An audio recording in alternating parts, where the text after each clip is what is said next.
الحمد لله رب العالمين والعاقبة للمتقين والصلاة والسلام على أشرف الأنبياء والمرسلين وعلى آله الطيبين وأصحابه الطاهرين والمسلمين والمؤمنين كلهم أجمعين. أما بعد، فقد قال الله تعالى: أعوذ بالله من الشيطان الرجيم. بسم الله الرحمن الرحيم.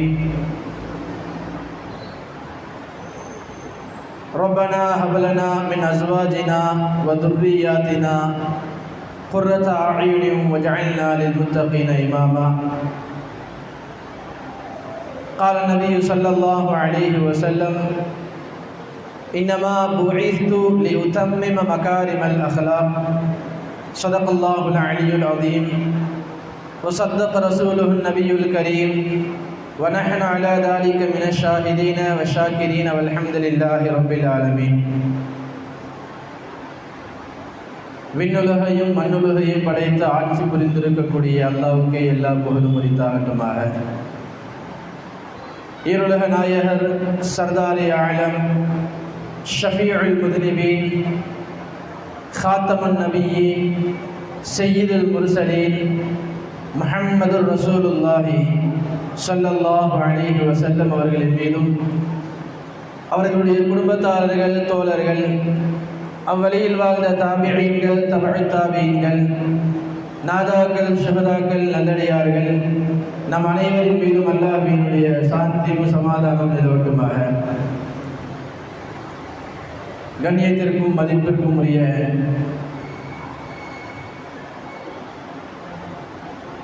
இந்நிகழ்வினுடைய தகுதிமிக்க தலைவர் ஹசரத் பெருந்தகை, எங்களுடைய ஆசிரியர் ஹசரத் அவர்களே, சிறப்பு அழைப்பாளராக, பேச்சாளராக வருகை தந்திருக்கக்கூடிய பேச்சாளர் உட்பட ஏனைய உலமா பெருமக்களே, மாணவி ஸல்லல்லாஹு அலைஹி வஸல்லம் அவர்களுடைய வாழ்வையும் வழிகாட்டுதலையும் கேட்பதற்காக வேண்டி இங்கு வருகை தந்திருக்கக்கூடிய இருவர் ஜமாத்தார்கள், பெரியோர்கள், தாய்மார்கள், சகோதர சகோதரிகள், குறிப்பாக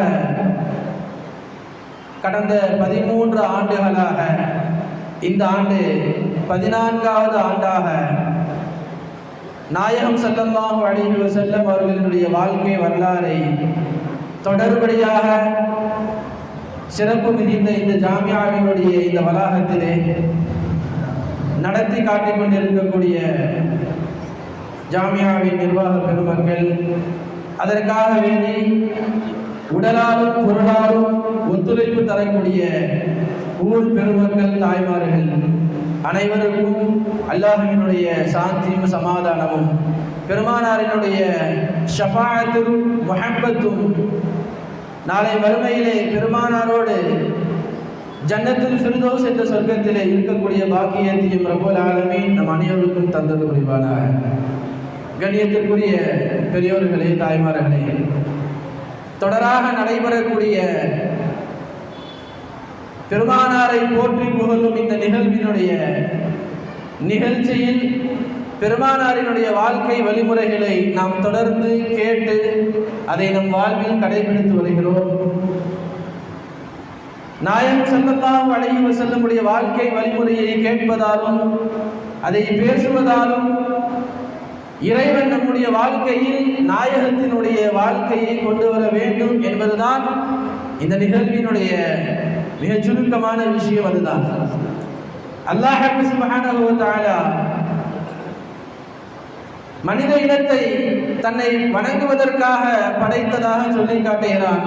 வமா ஹலக்துல் ஜின்ன வல் இன்ஸ இல்லா லியஅபுதூன். என்னை வணங்குவதற்காக வேண்டித்தான் மனித வர்க்கத்தையும் ஜின் வர்க்கத்தையும் நான் படைத்தோம் என்பதாக இறைவன் சொல்லி காட்டுவார். இறைவனை வணங்குவதற்காக வேண்டி மட்டும்தான் இந்த உலகத்தில் மனித இனத்தை படைத்திருக்கிறேன் என்று சொன்னால், இறைவன் ஒரே ஒரு இனத்தை மட்டும்தானே படைத்திருக்க வேண்டும். இறைவனை வணங்குவதற்காக வேண்டிதான் படைத்திருக்கிறேன் என்று சொன்னால் ஒரு இனம் போதுமே. எதற்காக வேண்டி ஆணினம் பெண்ணினம் என்று இரண்டாக படைக்க வேண்டும்?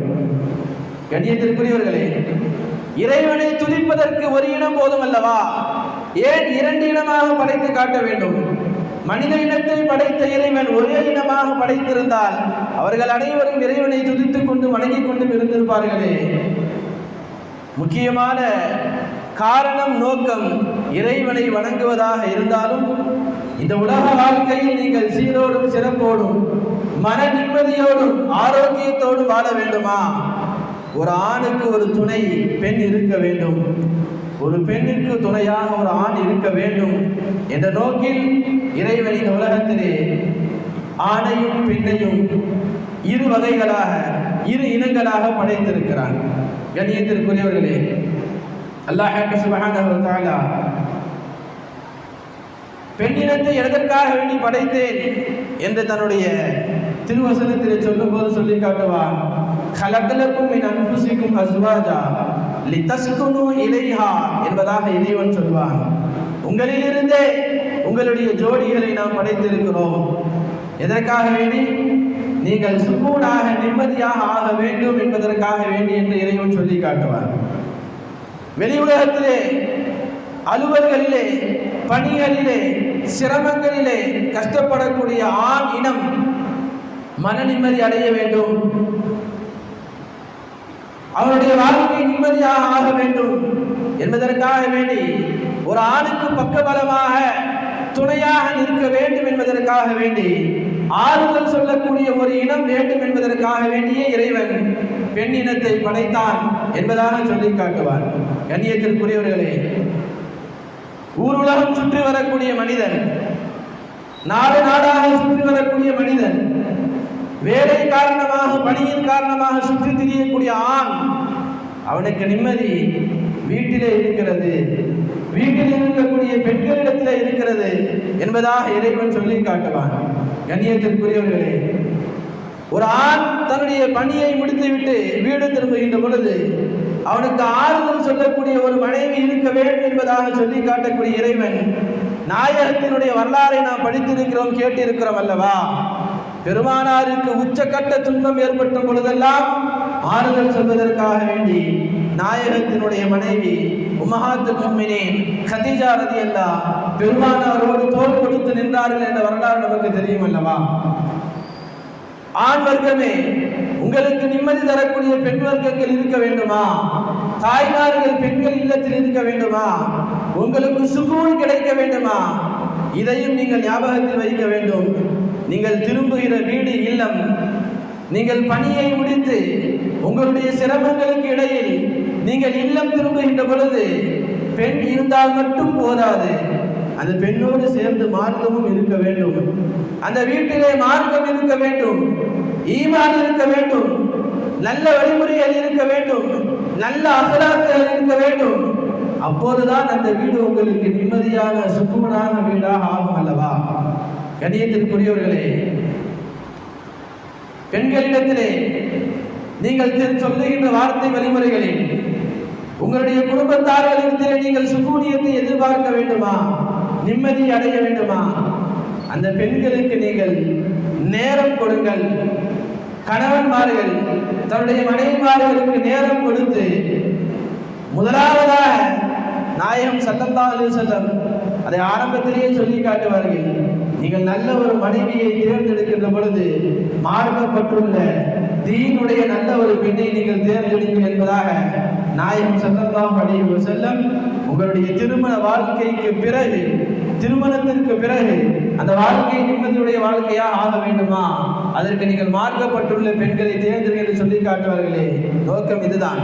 நீங்கள் வீடு செல்கின்ற பொழுது உங்களுக்கு மன நிம்மதி வேண்டுமா, உங்களுக்கு நிம்மதி கிடைக்க வேண்டுமா, அந்த பெண்களிடத்திலே மார்க்கமும் இருக்க வேண்டும்.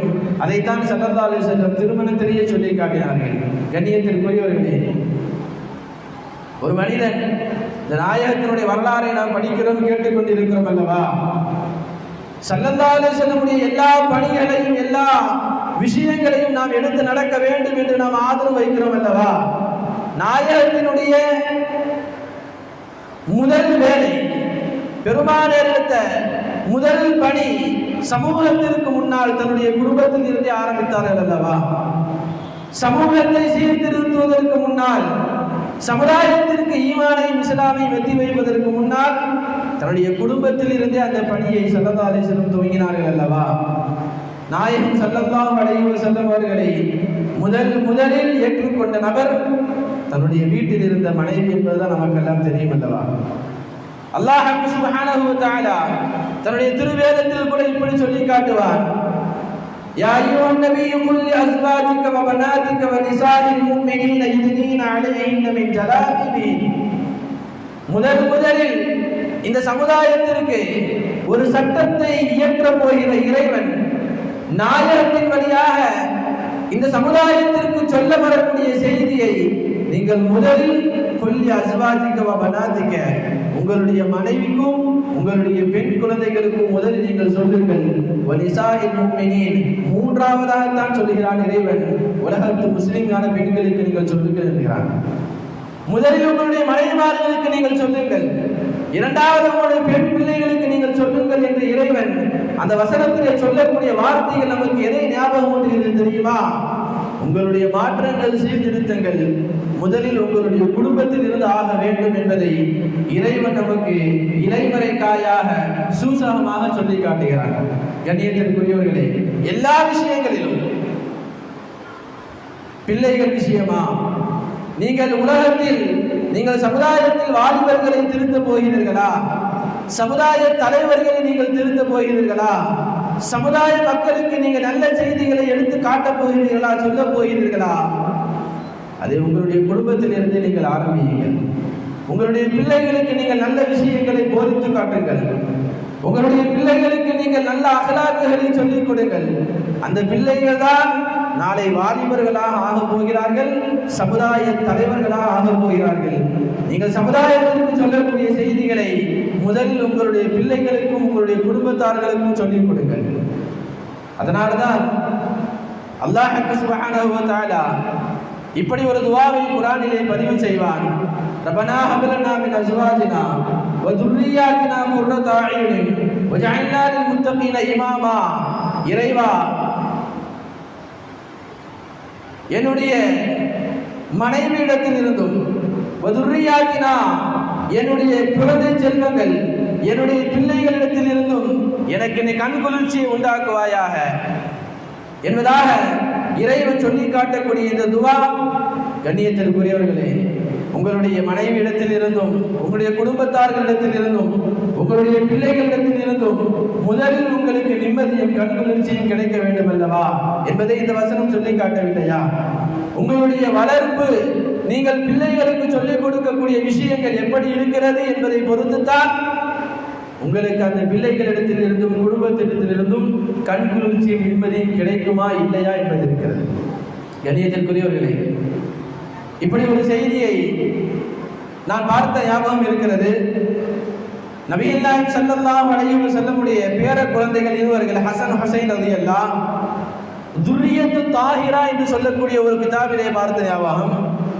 நபிகள் நாயகம் ஸல்லல்லாஹு அலைஹி வஸல்லம் ஒரு முறை ஃபாத்திமா ரலியல்லாஹுடைய வீட்டிற்கு வருகிறார்கள். தன்னுடைய பிள்ளையையும் தன்னுடைய பேர குழந்தைகளையும் பார்த்துவிட்டு செல்லலாம் என்று. மகளார் வீட்டுக்கு வந்த பெருமானார் ஸல்லல்லாஹு அலைஹி வஸல்லம் பேர குழந்தைகள் இல்லை, எங்கே என்று கேட்கிறார்கள். ஃபாத்திமா ரலியல்லாஹு சொன்னாங்க, பிள்ளைகள் இங்கே தான் இருந்தார்கள், வாசலில் விளையாடி கொண்டிருப்பார்கள், இப்போது வருவார்கள் என்று. நபிகள் நாயகம் ஸல்லல்லாஹு அலைஹி வஸல்லம் வீட்டிலே அமர்ந்து மகளாரிடத்திலே பேசிவிட்டு பேர குழந்தைகளை எதிர்பார்த்து கொண்டிருக்கிறார்கள். பிள்ளைகள் வரவில்லை. வெகு நேரமாகி பேர குழந்தைகள் வீட்டிற்குள் வராததால் நாயகம் ஸல்லல்லாஹு அலைஹி வஸல்லம் வாசலுக்கு சென்று பார்க்கிறார்கள், பிள்ளைகள் இல்லை. வாசலில் இருந்த பிள்ளைகள் இல்லை என்றால் பெற்றவர்களுக்கு எப்படி பயம் ஏற்படும்? பெருமானாருக்கும் அந்த பயம், தயக்கம் ஏற்பட்டது. ஓடோடி தேடி சென்றார்கள் நாயகம் ஸல்லல்லாஹு அலைஹி வஸல்லம். தேடி சென்றார்கள். மதீனாவினுடைய எல்லையை கடந்து பாலைவன பாதைகளில் பெருமானார் நடந்து போகிறார்கள் பேர குழந்தைகளை தேடி. இருவரும் காணவில்லை. வெகு தூரம் சென்ற பிறகு ஒரு நபரை காணுகிறார்கள். விசாரித்தார்கள், என்னுடைய பேர குழந்தைகளை பார்த்திருக்கிறார் என்று. அந்த மனிதர் சொன்னார், யா ரசூலல்லாஹ், உங்களுடைய பேர குழந்தைகள் இங்கதான் எங்கேயாவது இருப்பாங்க, இப்பதான் என்னுடைய கண்ணில் இருவரும் பட்டார்கள், இங்கதான் எங்கேயாவது அமர்ந்து கொண்டிருப்பார்கள் என்று சொன்ன பொழுது மீண்டும் பெருமானார் ஸல்லல்லாஹு அலைஹி வஸல்லம் பயத்தோடு தேடி ஓடலாம் என்று எண்ணிய பொழுது அந்த சஹாபி பெருமானாரிடத்தில் சொன்னார்கள், யா ரசூலல்லாஹ், உங்களிடத்தில் நான் ஒரு செய்தி சொல்ல வேண்டும், சொல்லட்டுமா என்று பெருமானாரிடத்தில் அனுமதி கேட்டார்கள். சொல்லுங்கள், ஏன் தயக்கம் என்றார்கள் நாயகம் ஸல்லல்லாஹு அலைஹி வஸல்லம். அந்த சஹாபி சொன்னார்கள், யா ரசூலல்லாஹ், உங்கள் இரு பேர பிள்ளைகளை நான் பார்த்தேன், இருவருடைய முகமும் வாடி இருந்தது, அவர்கள் பசியால் வாடி போயிருக்கிறார்கள் என்பது எனக்கு தெரிந்தது. உண்ண உணவில்லாமல் பசியால் வாடி போயிருக்கிறார்கள் என்பது எனக்கு தெரிந்தது. அதனால் என்னிடத்திலே சில ஆடுகள் இருக்கிறது, உங்க 2 பேருக்கும் பால் கறந்து தரட்டுமா என்று 2 பேர குழந்தைகளிடத்தில் நான் கேட்டேன். 2 பேருமே சரி கொடுங்கன்னு சொல்லல. சிறுவர்கள் பேர குழந்தைகள் கொடுங்கன்னு சொல்லல. இந்த ஆட்டுக்கு சொந்தக்காரர் நீங்களான்னு கேட்டாங்க 2 பேரும். நான் சொன்னேன், நான் ஆட்டுக்கு சொந்தக்காரன் இல்லை, அந்த ஆடை பார்த்துக்க வந்திருக்கேன்னு சொன்னேன். சொந்தக்காரராக இல்லாத நீங்கள் எப்படி அந்த ஆட்டில் இருந்து பாலை கறந்து எங்களுக்கு கொடுப்பீர்கள்? வேண்டாம் என்று சொல்லிவிட்டு 2 பேரும் போயிட்டாங்க, யா ரசூலல்லாஹ் என்று சொன்னவுடன் பெருமானார் மீண்டும் கவலையோடு பதட்டத்தோடு 2 பேரையும் தேடி செல்கிறார்கள். எதிரிலே இருந்த ஒரு பேரிச்சமர தோட்டத்திற்குள் நுழைகிறார்கள். 2 சஹாபாக்களும் 2 பேர குழந்தைகளும் ஒரு மரத்திற்கு அடியில் படுத்து பசியால் உறங்கிக் கொண்டிருக்கிறார்கள். 2 பேரையும் பார்த்துட்டு ஸல்லல்லாஹு அலைஹி வஸல்லம் அப்படியே வாரி அணைத்தவர்களாக இருவர்களையும் வீட்டிற்கு கொண்டு வருகிறார்கள். ஃபாத்திமா ரலியல்லாஹு இடத்துல வந்து நாயகம் ஸல்லல்லாஹு அலைஹி வஸல்லம் சொன்னாங்க, ஃபாத்திமா ரலியல்லாஹு அந்த வார்த்தையை அப்படியே பதிவு செய்கிறார்கள். யா ஃபாத்திமா, நான் வளர்ப்பதை விட என்னுடைய பேர குழந்தைகளை நீ ரொம்ப சூப்பரா வளர்த்திருக்கேன்னாங்க. நான் வளர்ப்பதை விட என்னுடைய பேர குழந்தைகளை ரொம்ப அழகான அகலாக்குடையவர்களாக, தீன் பற்றுடையவர்களாக, நல்ல பிள்ளைகளாக வளர்த்திருக்கிறாய் என்று ஃபாத்திமா ரலியல்லாஹு பெருமானார் சொன்னார்களே. தாய்மார்களே, ஃபாத்திமா ரலியல்லாஹுக்கு அந்த குணம் எங்கிருந்து வந்தது? பெருமானாருடைய வளர்ப்பு ஃபாத்திமாவிடத்தில் தெரிந்தது. அந்த வளர்ப்பு ஹசன் ஹுசைன் இடத்திலே தெரிகிறது. நாயகம் சொல்லிக் கொடுத்த விஷயங்கள் ஃபாத்திமாவிடத்திலே வெளிப்பட்டது ரலியல்லாஹு அன்ஹா. ஃபாத்திமா ரலியல்லாஹு தன்னுடைய பிள்ளைகளை அப்படி வளர்த்தார்கள். கண்ணியத்திற்குரிய தாய்மார்களே, பெற்றோர்களே, உங்களுடைய பிள்ளைகளிடத்தில் நீங்கள் சிறு விஷயமாக இருந்தாலும் உங்களுடைய பிள்ளைகளுக்கு நீங்கள் சொல்லிக் கொடுத்து வளருங்கள். உங்களுடைய பிள்ளைகளை நல்ல அகலாக்குடையவர்களாக, நல்ல குணமுடையவர்களாக, நல்ல பண்புடையவராக என்னுடைய பிள்ளை ஆக வேண்டும் என்பதை நீங்கள் ஞாபகம் வைத்து தினமும் தினமும் சொல்லிக் கொடுங்கள். அதற்குத்தான் சொல்வார்கள், உங்களுடைய பிள்ளைகளோடு குடும்பத்தார்களோடு நீங்கள் தினமும் ஒரு முறையாவது அமர்ந்து அவர்களோடு சேர்ந்து நீங்கள் சாப்பிட வேண்டும். உங்களுடைய வேலை பளுக்கு மத்தியில், உங்களுடைய பணிகளுக்கு மத்தியில், உங்களுடைய குடும்பத்தார்களோடு பிள்ளைகளோடு நீங்கள் ஒரு நாளைக்கு ஒரு முறையாவது அமர்ந்து குடும்பமாக அமர்ந்து சாப்பிட வேண்டும். அந்த சாப்பிடக்கூடிய நேரத்தில் உங்களுடைய பிள்ளைகளுக்கு நீங்கள் நல்ல விஷயங்களை போதிக்க வேண்டும் என்று சொன்னார்கள். கண்ணியத்திற்குரியவர்களே, எந்த பிள்ளை எப்படி வளரும் என்று தெரியாது, எந்த பிள்ளையிடத்தில் என்ன குணம் இருக்கிறது என்று தெரியாது. பெற்றோர்கள் அதை காணுவார்கள். அந்த பெற்றோர்கள் அந்த பிள்ளைகளுக்கு நல்ல வழிகளை காட்ட வேண்டும் அல்லவா? ஒரு பிள்ளையிடத்திலே நல்ல குணங்கள் நிறைய இருக்கும். அந்த பிள்ளைகளை அந்த குணத்தோடு, அந்த திறமையோடு, அந்த பண்போடு வளர்த்தெடுக்கக்கூடிய தகுதி, பொறுப்பு பெற்றோர்களுக்கு இருக்கிறது. நாயகம் ஸல்லல்லாஹு அலைஹி வஸல்லமுடைய வாழ்க்கை வரலாறை கொஞ்சம் பாருங்கள். ஸல்லல்லாஹு அலைஹி வஸல்லம் ஒரு முறை சஃபருக்கு செல்கிறார்கள். நாம் எல்லாம் கேள்விப்பட்ட சம்பவம் தான், ஞாபகம் ஊட்டுகிறேன். சஃபருக்கு சென்றிருந்த பொழுது ஸல்லல்லாஹு அலைஹி வஸல்லம் சஹாபாக்களும் பசியில் இருக்கிறார்கள், குடிப்பதற்கு ஒன்றுமில்லை. அந்த இடத்திலே ஒரு சிறுவன் ஆடுகளை வைத்துக் கொண்டு வருகிறார். சஹாபாக்கள் அந்த சிறுவனிடத்திலே சென்று, உன்னுடைய ஆட்டிலிருந்து கொஞ்சம் பாலை தருவாயா என்று கேட்கிறார்கள். இந்த ஆட்டிலிருந்து பாலை கறக்க முடியாது என்று சொன்ன பொழுது, இல்லை, எங்களிடத்தில் நாயகம் ஸல்லல்லாஹு அலைஹி வஸல்லம் இருக்கிறார்கள், நீங்க கொடுங்க, நாங்க பாலை கறந்துக்கிறோம்.